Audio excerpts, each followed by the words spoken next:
Has the American dream come to an end for America's youngest generation?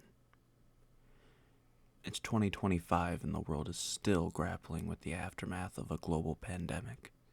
People are more anxious than ever, facing financial instability, wildfires ravaging the West Coast, ongoing conflicts in Europe, and political unrest.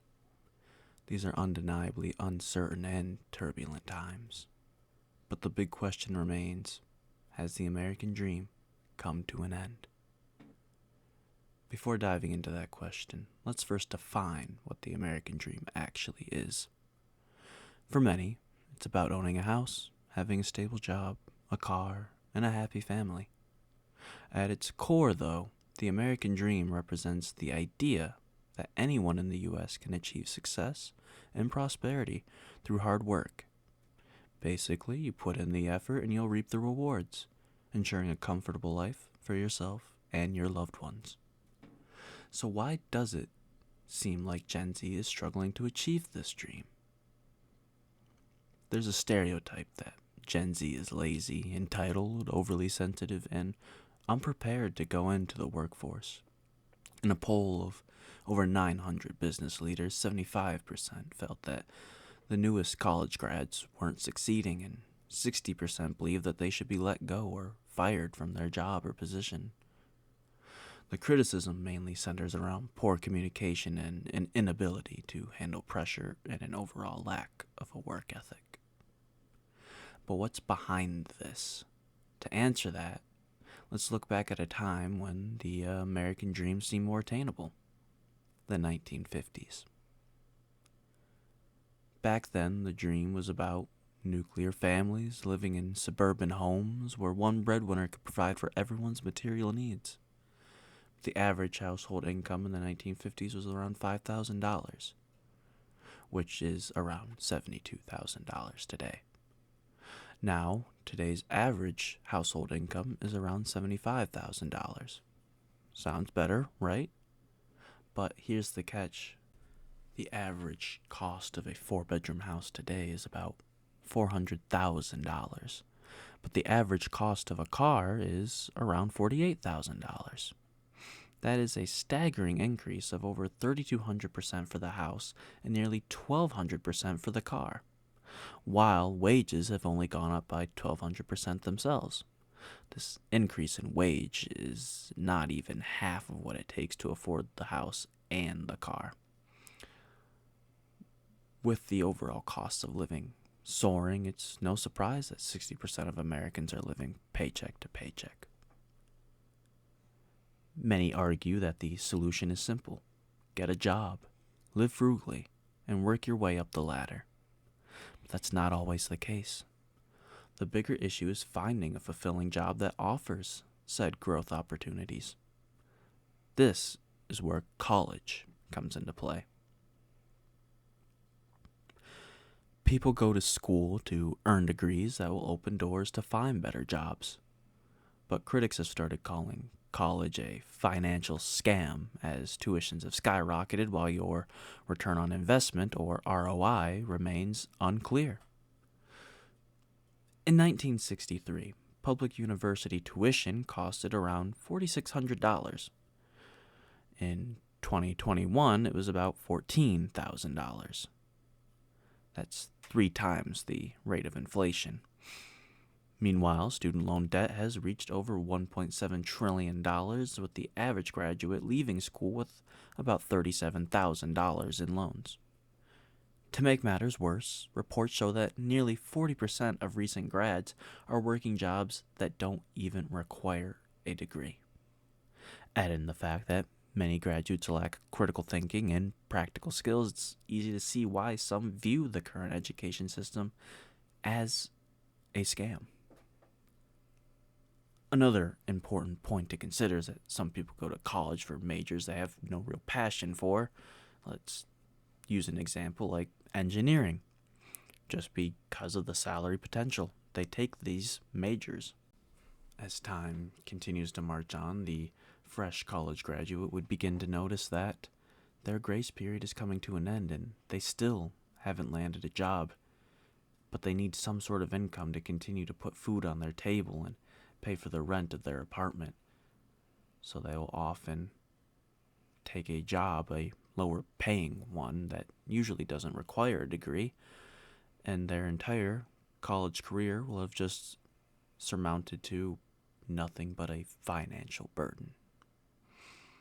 On top of this, let me also explain that the hiring process today is increasingly getting automated, with AI and digital systems sorting through resumes, so if you do not meet specific requirements, your resume will be sorted out before it even reaches the hands of a human being. So with this and the current political climate that has removed policies aimed at preventing workplace discrimination, it's safe to say the job market is evolving quickly and not necessarily for the better. For many in previous generations, success was synonymous with owning a home, having a stable job, and maintaining a predictable lifestyle. However, for Gen Z, success may look different. In an era marked by rapid technological advancements, economic instability, and a greater focus on social justice, Gen Z is redefining what it means to succeed. Many are prioritizing mental well-being and work-life balances and the ability to make meaningful impacts on the world. This generation is actively pushing back against the idea that success should be defined solely by financial wealth or material possessions. As climate change, political corruption, and inequality become more pressing concerns, Gen Z is more likely to measure success in terms of societal change, personal fulfillment, and mental health. For many, finding purpose in their work, whether in a corporate job or in entrepreneurial ventures, it's just as important as making a paycheck. This shift in values is both a response to the limitations of the traditional American dream and a reflection of evolving societal norms. While the advent of AI and automation poses challenges to job security, technology also creates new avenues for innovation and entrepreneurship.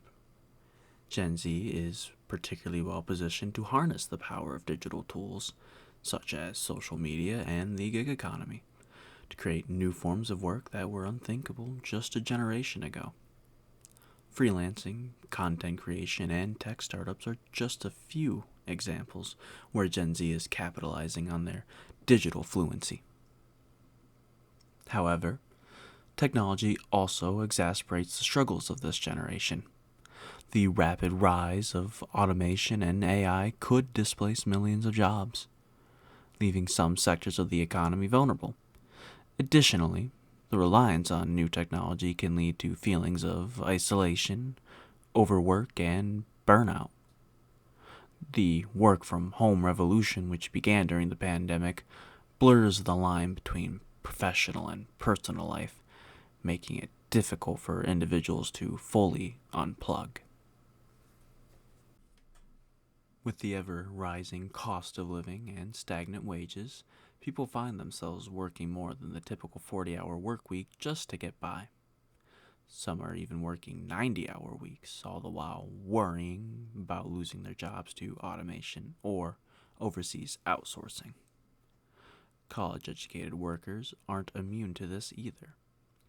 Even when they get a job in their field, their pay is often far below what they anticipated. And when younger workers demand a fair wage or better conditions, they're often labeled as entitled, even though they are simply advocating for a livable wage in an increasingly hostile job market. Meanwhile, unions fight for fair wages and better working conditions and are generally supported. But when individuals speak up, they're met with criticism. Hypocritic criticism.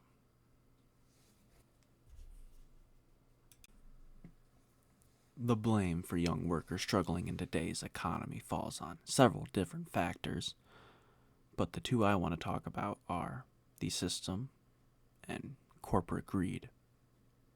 By the system, I mean the capitalist system. While effective in some ways, it has led to greater disparities between the rich and the poor. Tax breaks and other incentives for the wealthy benefit just that, the wealthy. the richest people of this nation, while leaving the working class to fend for itself. The massive profits of tech moguls like Zuckerberg, Bezos, and Elon Musk come at the expense of public services as well, like healthcare. CEOs are also replacing jobs with automation or outsourcing labors to countries where wages are lower. The financial instability many young people feel today is enough to cause significant mental health struggles. It's easy to feel hopeless when you feel like you'll never succeed no matter how hard you try. Many young people return to live with their parents, feeling like failures with no way out. With the constant barrage of seemingly perfect lives on social media to go with it, some struggle to see any possibility of success for themselves. And tragically, this sense of hopelessness can lead to devastating outcomes, such as the rise in suicide rates among young adults. Despite all of this, there's always a way forward. The key is not to measure your success by someone else's. Their path isn't yours. And comparing the two only causes frustration. Instead, take stock of your own situation and focus on what you can do to improve it. Don't be afraid to ask for help either, or financial advice. I guarantee you, someone who's been right where you are now is probably more than willing to share their experience. Start with something small, achievable goals, and keep moving forward. And finding the right job may take time. Keep this in mind. Because once you find something that excites you, it won't feel like work anymore. If you're passionate about something, there's definitely a way to make it sustainable. Moreover, Gen Z is already proving that resilience and adaptability and the new definitions of success are driving change. By embracing digital tools, redefining what success means, and seeking fulfillment beyond material wealth, they are crafting a new version of the American dream. One that is sustainable, socially conscious, and personalized. The dream may no longer look like it did in the past, but it is still possible to achieve. Remember, your American dream is unique to you. Take your time, build a plan, and know that with the right mindset, your version of success is within reach.